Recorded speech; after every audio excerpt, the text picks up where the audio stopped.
ചുമട്ടുതൊഴിലാളി യൂണിയൻ്റെ സമ്മേളനത്തിൻ്റെ ഭാഗമായുള്ള ഈ പൊതുസമ്മേളനത്തിൽ പങ്കെടുക്കാൻ കഴിഞ്ഞതിലുള്ള സന്തോഷം ആദ്യമേ തന്നെ രേഖപ്പെടുത്തും.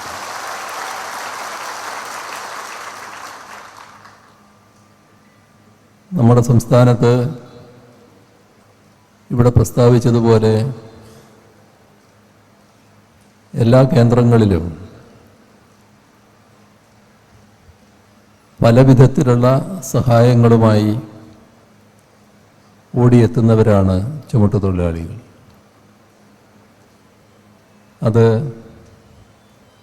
നല്ല രീതിയിൽ തന്നെ സമൂഹം തിരിച്ചറിഞ്ഞിട്ടുള്ളതാണ്. ശക്തമായ സംഘടന എന്ന നിലക്ക് പ്രവർത്തിക്കാൻ ഈ കഴിഞ്ഞ കാലത്ത്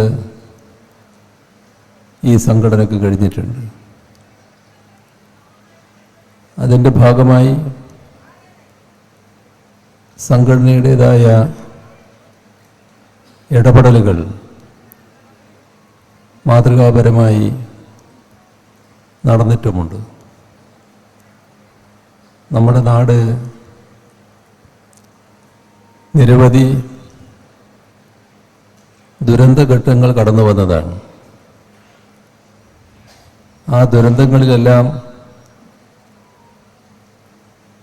മനുഷ്യന് ഉപകാരപ്രദമാകും വിധം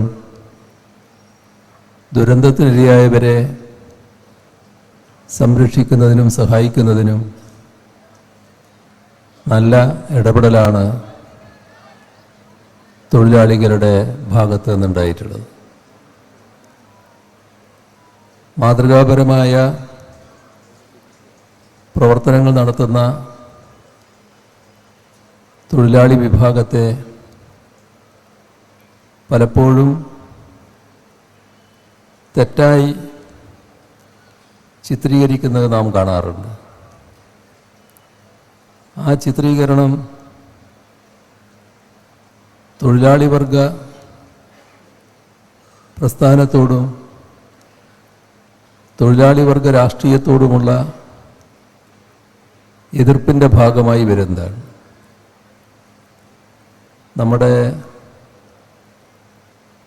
കേരളത്തിലായാലും രാജ്യത്തായാലും ലോകത്തായാലും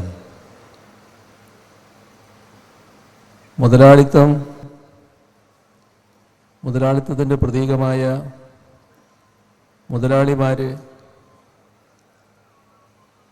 പല വിധത്തിലുള്ള ക്രൂരതകൾ നടപ്പാക്കിയിട്ടുണ്ട്. പക്ഷേ ഏതെങ്കിലും ചിത്രീകരണ വിദഗ്ധർ ഒരു മുതലാളിയെ തെറ്റായ രീതിയിൽ ചിത്രീകരിക്കുന്നത് നാം കാണാറില്ല, അല്ലെങ്കിൽ വികൃതമായി ചിത്രീകരിക്കുന്നത് കാണാറില്ല. എന്നാൽ തൊഴിലാളിയാകുമ്പോൾ ആ ചിത്രീകരണ രീതി എന്താണെന്ന് എല്ലാവർക്കും അറിയാവുന്നതാണ്. ആ ഒരു ചിത്രം കാണുമ്പോൾ തന്നെ ചിത്രീകരണ രീതിയിലൂടെ എന്തോ സമൂഹത്തിന് കൊള്ളാത്ത ഒന്നാണ് എന്ന പ്രതീതിയാണ് ഉണ്ടാക്കാൻ ശ്രമിക്കുന്നത്. നമ്മുടെ നാടിൻ്റെ അനുഭവത്തിലോ തൊഴിലാളികളുടെ പ്രവർത്തന കാര്യങ്ങൾ വിലയിരുത്തിയുമല്ല അത്തരം ചിത്രീകരണങ്ങൾ ഉണ്ടാകുന്നത്. തൊഴിലാളി വർഗ പ്രസ്ഥാനത്തോടും തൊഴിലാളി വർഗ രാഷ്ട്രീയത്തോടുമുള്ള വിപ്രതിപത്തിയുടെ ഭാഗമായിട്ടാണ് വരുന്നത്. ഏത് വിഭാഗത്തിലും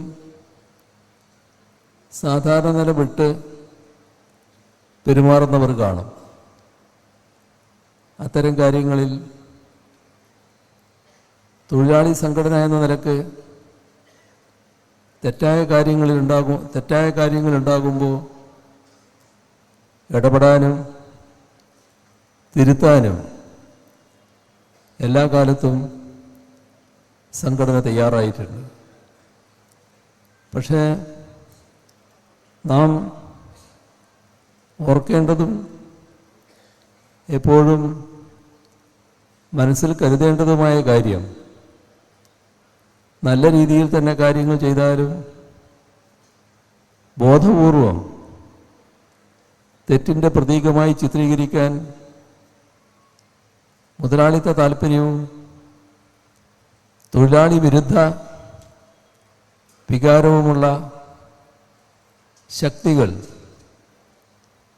നാട്ടിലുണ്ട് എന്ന് വരുമ്പോൾ അവർക്ക് വളം നൽകാൻ ഒരവസരവും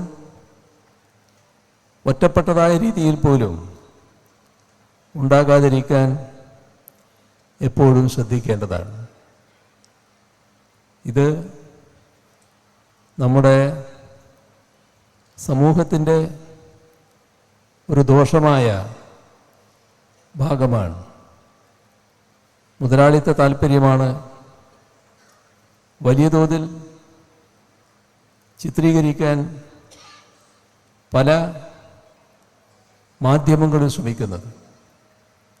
അല്ലെങ്കിൽ പല മാധ്യമങ്ങളും മുതലാളിത്ത താൽപ്പര്യത്തോടെയാണ് കാര്യങ്ങൾ നോക്കിക്കാണുന്നത്. അപ്പോൾ തിന്മയുടെ പ്രതീകമായി തൊഴിലാളിയെയും നന്മയുടെ പ്രതീകമായി മുതലാളിയെയും ചിത്രീകരിക്കാനാണ് ഈ മുതലാളിത്ത പക്ഷപാതിത്വമുള്ളവർക്ക് താൽപ്പര്യം.